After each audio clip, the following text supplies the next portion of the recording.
Atmospheric Corrosion, a Broad Perspective, Part 1. Lecture by Dr.G.Subramanian, Chief Scientist Retired, CSIR Central Electrochemical Research Institute. Worldwide studies have shown that the overall cost of corrosion at least amounts to 4 to 5% of the GNP. And atmospheric corrosion is a major contributor to this cost. Atmospheric corrosion is surely the most visible of all corrosion processes. Example, rusty bridges, flagpoles, buildings, and outdoor monuments. The economic losses caused by atmospheric corrosion are tremendous and therefore account for the disappearance of a significant portion of metal produced. Atmospheric corrosion has been reported to account for more failures in terms of cost and tonnage than any other type of material degradation processes. Example, aircraft industry. Aloha incident in 1988, Boeing 737 lost a major portion of the upper fuselage in full flight at 7,300 meters. Importance of controlling atmospheric corrosion. Large segment of the paint industry committed to the manufacture and application of products for the protection of metals. Large-scale operations of the galvanizing industry, wherein worldwide the use of zinc for galvanizing results in an annual consumption of more than 3 million tons of zinc, constituting nearly one half of the world's zinc production. Since the corroding metal is not bathed in large quantities of electrolyte, that is immersed in large quantities of electrolyte, most atmospheric corrosion operates in highly localized corrosion cells. Calculation of the electrode potentials on the basis of ion concentration, the determination of polarization characteristics, and other electrochemical operations are not as simple in atmospheric corrosion as they are in liquid immersion corrosion. However, all of the electrochemical factors which are significant in corrosion processes do operate in the atmospheric corrosion also.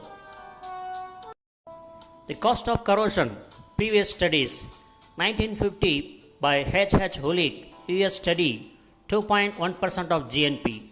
In 1970, T.P. Hoare, UK study, 3.5% of GNP. 1974, Japan study, 1.2% of GNP. 1975, Batili NBS, US study, 4.5% of GNP. And corrosion cost and preventive strategies in the United States was conducted from 1999 to 2001 by Corrosion Control Technologies Laboratories Inc. with support from Federal Highways Authorities and National Association of Corrosion Engineers. Extrapolated corrosion costs $276 billion US dollars, that is 3.1% of GDP. State and local government 3%, which is about 8.3 billion US dollars. Transportation and utilities 34.9%, that is 96.2 billion US dollars.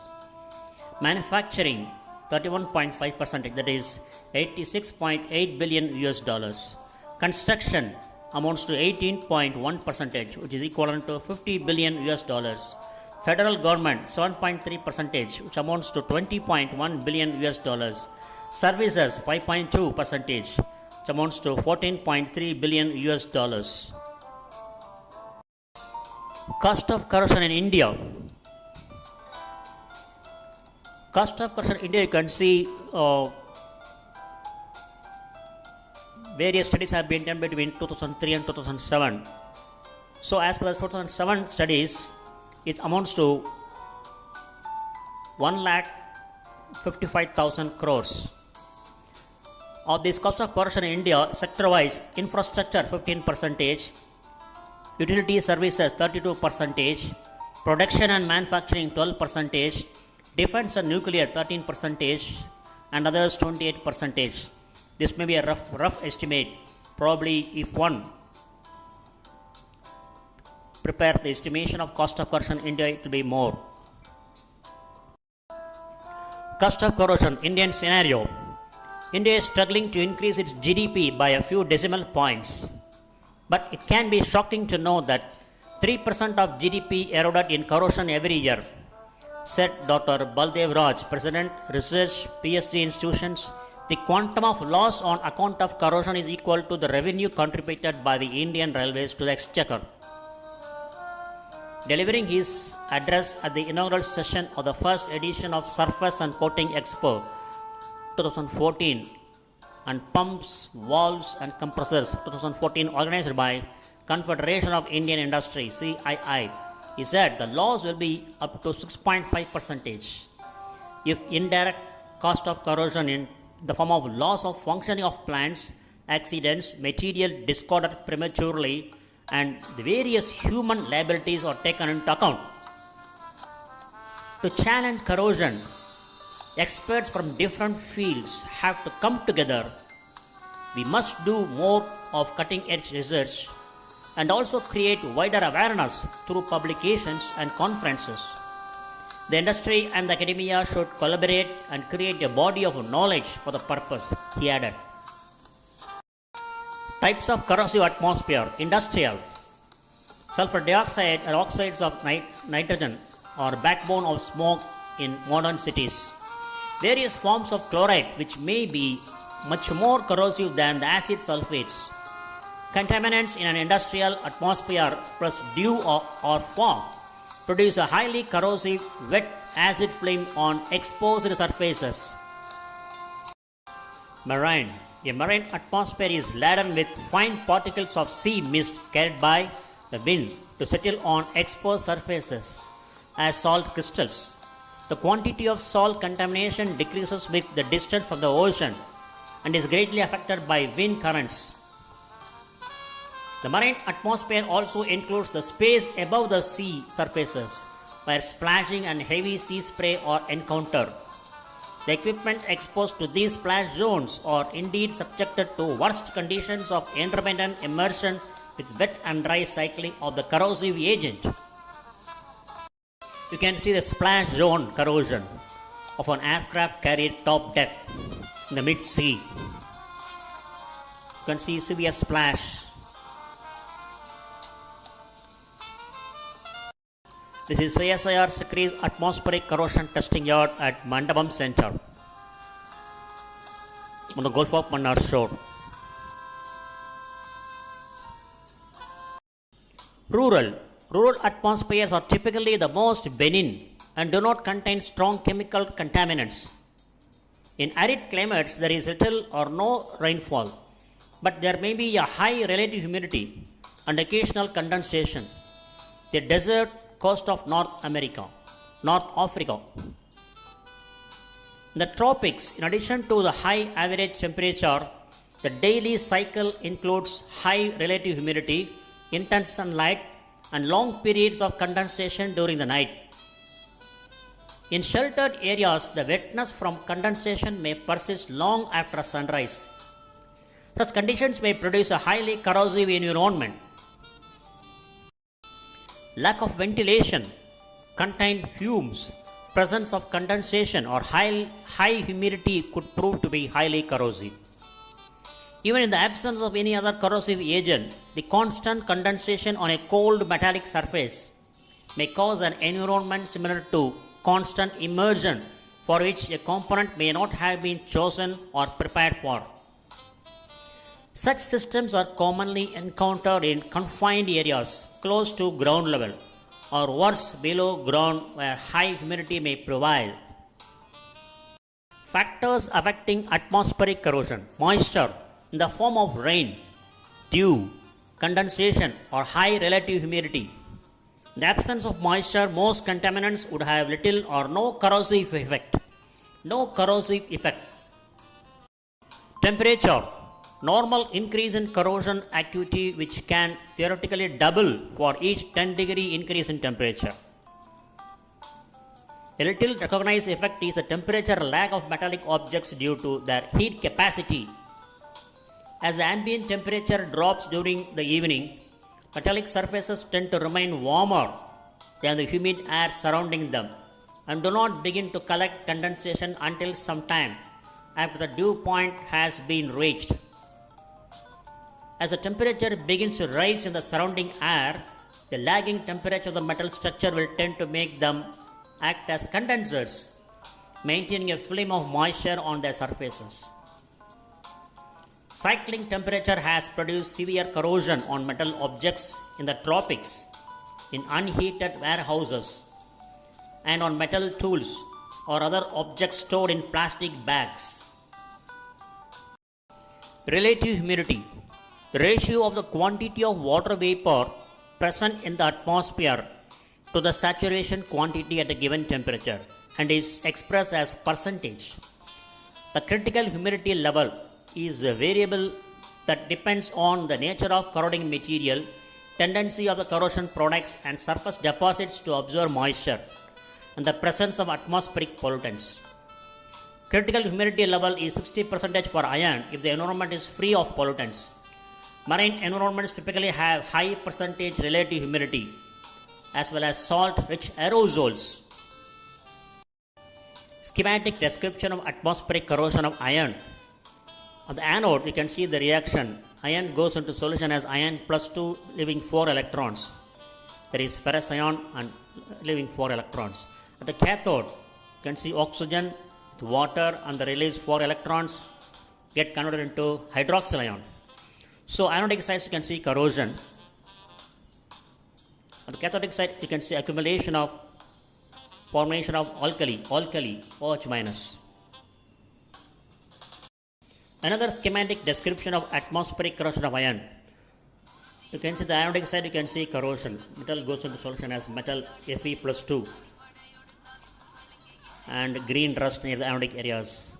As time goes, the green rust turns into magnetite, lepidocrosite. At the cathodic area, you can see accumulation of, formation of hydroxyl ions.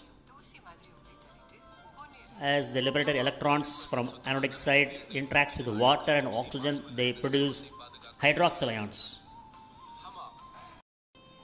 Deposition of aerosol particles. These particles are present throughout the planetary boundary layer and their concentrations depend upon a multitude of factors including location, time of the day or year, atmospheric conditions, presence of local sources, altitude and wind velocity. The highest concentrations are usually found in urban areas, reaching up to 108 or 109 particles per cubic centimeter, with particle size ranging from around 100 micron to a few nanometer. Primary aerosols are sea spray and wind-blown dust. Secondary aerosols are often produced by atmospheric gases reacting and condensing or by cooling vapor condensation.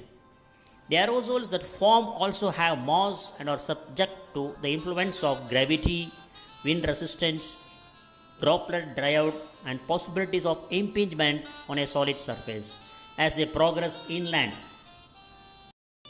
Pollutants, sulfur dioxide, nitrogen oxides and airborne aerosol particles can react with moisture and UV light to form new chemicals that can be transported as aerosols. Summertime haze over many large cities, up to 50% of this haze is a combination of sulfuric and nitric acids. Measurement of atmospheric corrosion factors, temperature, relative humidity, wind direction and velocity, solar radiation, amount of rainfall are easily recorded. Time of wetness, an estimated parameter based on the length of time when the relative humidity is greater than 80% at a temperature greater than 0 degree. It can be expressed as hours or days per year or the annual percentage of time. Interlocking combs of gold and copper electrodes in a Serida humidity sensor. This is a humidity sensor. You can see interlocking combs of gold and copper electrodes. Using this, we can measure the relative humidity in a prevailing atmosphere. Pollutants, sulfur dioxide, usually measured in terms of its concentration in air in the units microgram per meter cube, often measured in terms of deposition rate on the surface in units of milligram per meter square per day, mmD. The pollution levels can also be measured in terms of concentration of the dissolved sulfate in rainwater. Then airborne chlorides measured by the concentration in the air in units of microgram per meter cube, often measured in terms of deposition rate in the units of milligram per meter square per day, mmD. The chloride levels can also be measured in terms of concentration of dissolved salt in rainwater. The schematic of wet candle chloride apparatus for measuring, determining, estimating the amount of chloride present, salt content present in the atmospheric air. You can see the roof, test tube, and over which you can see a distorched bandage cloth is round around it, and the tail end is put into a glass container which contains distilled water. By capillary reaction, surface tension, the surface of the candle will be kept wet. So when the candle is exposed to the atmosphere, salt will adhere on it. On a day-to-day basis, we have to wet it, so that while wetting, the washing should be contained into the container without spillage outside. So at the end of say 1 month, take it to the laboratory, analyze for the presence of chloride content. From the chloride content, we can extrapolate to salt content in the atmosphere. It's expressed in terms of milligram per meter square per day. Atmospheric corrosivity. Flat panels exposed on exposure racks are a common coupon type device for atmospheric corrosivity measurements of different sites. Subsequent to the exposure, the coupons can be subjected to the weight loss measurements, pit density, size and depth measurements, and to other types of examination. The main drawback associated with conventional coupon measurements is that extremely long exposure times are usually required to obtain meaningful data, even on a relative scale. So this is an aerial view of the NASA Kennedy Space Center beach corrosion test site in USA.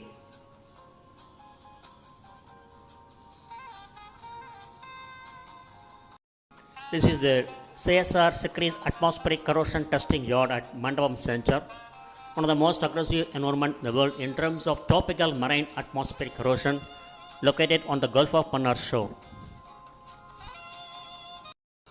So this is the Gulf of Mannar shore. You can see the Gulf of Mannar. You can see along the shore, you can see submerged rock structures. During southwest monsoon, this site experienced the Gulf of Mannar shore experienced high winds, which in turn cause turbulence, which in turn cause high waves. They dash against these submerged rock structures. They cause splash, very fine seawater particles. These fine seawater particles have been carried by high winds along with the dirt, the atmosphere, and directly impinge on the material surfaces exposed in the atmospheric exposure rod, which result in higher salt content in the atmosphere. Indoor exposure conditions. Indoor atmosphere with proper ventilation are generally considered to be quite mild when ambient humidity and other corrosive components are under control. This is a Stevenson chamber, named on the designer's name, as if the materials are kept inside the house. So the materials kept inside the chamber are free from direct impact of sunlight, direct impact of rain, direct impact of the salt content in the atmosphere, pollutants. Naturally, the materials kept inside or 5 to 10 times less than the materials kept directly in the atmosphere, outside exposure, outdoor exposure, in terms of corrosion rate. This is the inside view of Stevenson chamber. You can see there also we used to monitor salt content in the atmosphere using wet candle method. It is an ideal place for evaluation of electronic components of electrical electronic nature, printed circuit boards, etc. etc.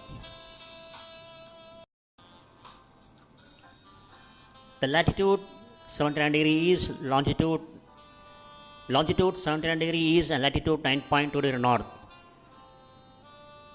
3 meters above the mean sea level, 30 meters away from the sea waterline on the Gulf of Mannar shore of Bay of Bengal. So this is the topography of the Atmospheric Corrosion Testing Yard of CSIR Sikri at Mandapam Center. The weathering parameters prevailing during southwest monsoon's halt contact the atmosphere is 1200 mmd maximum, minimum 120. During northeast monsoon is only 50 maximum, minimum 2. The relative humidity prevailing is about 65 to 90%.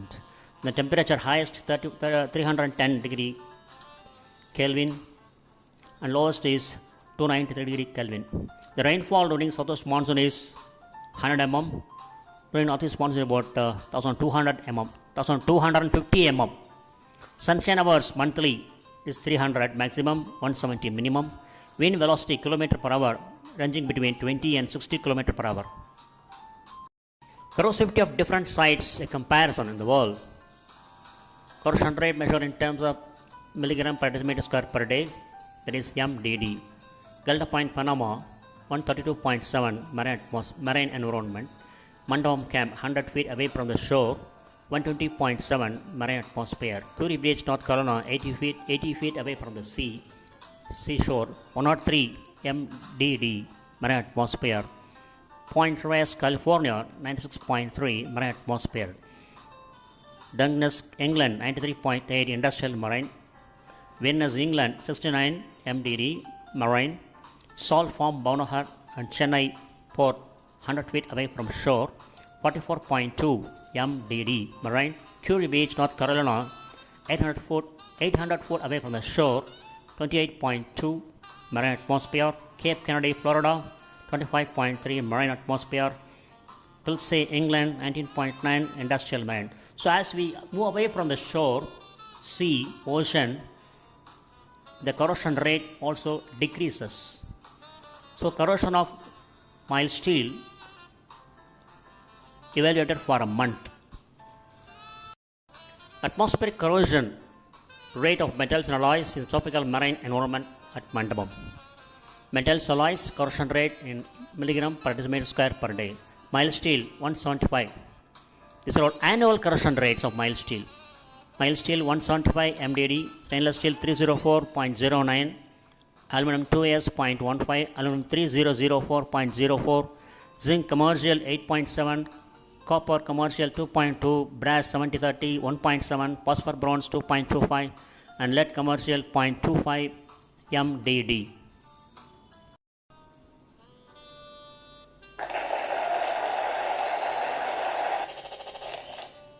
Thank you very much for watching and listening this video.